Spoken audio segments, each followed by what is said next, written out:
Hello again.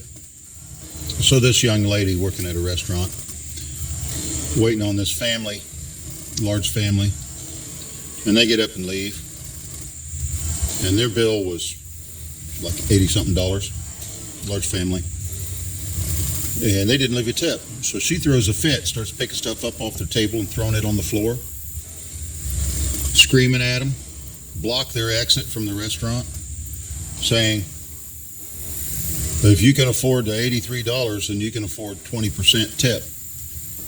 I'm not your maid. I don't work for free. Huh. What's the problem here? Now, weak-minded, neutered men will think, well, you need to care about her and give her money and stuff like this. No. Principle. Start there. Who does she work for? Who is she employed by? It's not the customer. It's not me sitting there. She's employed by the management of this restaurant. And if she's not happy with what they pay her, she needs to deal with that. It's not the customer's fault.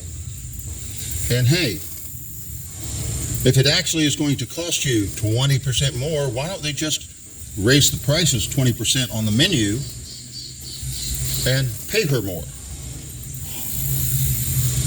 Because they don't want to have to pay it out of it. They want to steal from their employees by paying them $2 an hour plus tips.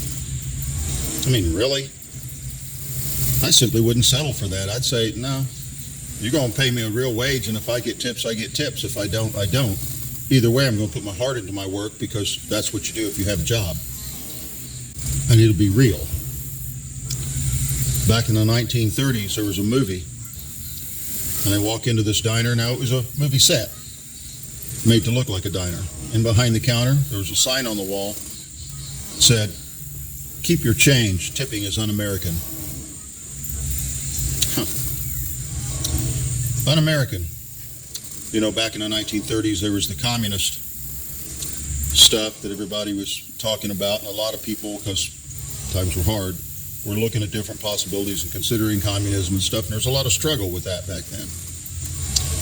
Such a sign behind a diner, which it was only there on that movie set diner because such were common when people walked into diners around the country. Why would such a sign exist? Because they were understanding the principle of things, and they didn't like communism.